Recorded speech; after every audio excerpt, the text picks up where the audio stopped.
अस्सलाम वालेकुम my dear family, कैसे हैं आप सब। आई होप सब ठीक ठाक होंगे, खुश होंगे, मज़े में होंगे। आज मैं आपको सिखा रही हूँ सीख कबाब। बकरा ईद स्पेशल है और आप तमाम लोगों को, जो मेरे फॉलोवर्स हैं, जो मेरे सब्सक्राइबर हैं, उनको दिली ईद मुबारक। ठीक है। अच्छा, मैं जो ये बना रही हूँ सीख कबाब, मैं ये तवे पे बनाऊँगी। इंतहाई लजीज और जूसी बनेंगे, कम इंग्रेडिएंट से बनेंगे और इसमें अंडा भी नहीं जाएगा। आप इसको स्टिक के बगैर और स्टिक के साथ भी बना सकते हैं अगर आप मेरी रेसिपी को फॉलो करेंगे। मेक श्योर रेसिपी पसंद आए तो आपको इसको शेयर कर देना है और मेरे चैनल पे नए हैं तो चैनल को सब्सक्राइब कर लेना है।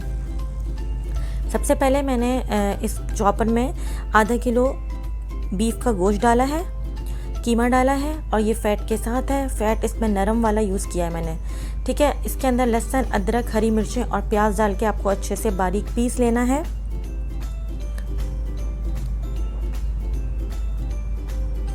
मैंने इसमें अभी कोई मसाले शामिल नहीं करे हैं, अभी सिर्फ मैं इसमें हरा मसाला पीस रही हूँ। इसके अंदर मैंने डाला है एक ब्रेड का स्लाइस।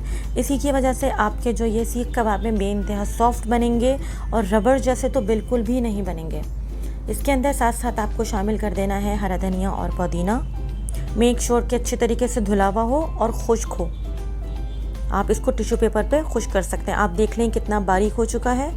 अब मैंने सारा पीसने का काम कर लिया। अब मैं इसमें शामिल करूँगी मसाले, जिसमें जाएगा भुना हुआ ज़ीरा, भुने हुए चने, ये है गरम मसाला, खसखस, खोपरा, जवा मिर्चें, लौंगे और इसमें डाली है मैंने काली मिर्चें। तमाम इंग्रेडिएंट डिस्क्रिप्शन बॉक्स में होंगे, वहाँ क्वांटिटी के साथ मेंशन है, वहाँ से नोट कर लीजिएगा।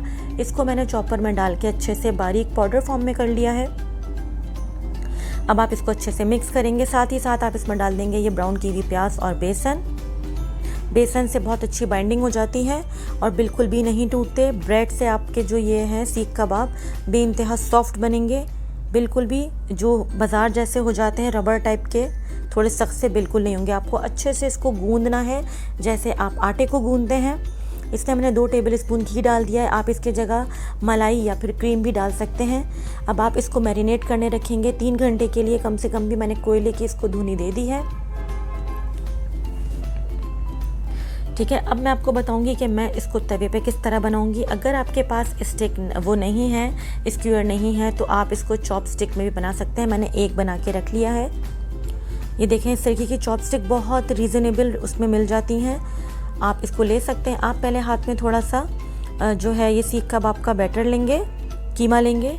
अब आप इसको स्टिक पे अच्छे से सेट करेंगे। मैंने लिया है ठंडा पानी और मैं साथ साथ इसको अच्छे से दबा दबा के स्टिक पर लगा रही हूँ, सीख कबाब का शेप दे रही हूँ। अगर आपसे सीख कबाब इस पर नहीं टिकते हैं तो आप इसको इस पर स्टिक पर लगा कर और स्टिक बाहर निकाल लीजिएगा, तो वो जो है सीख कबाब का शेप इस पर आ जाएगा।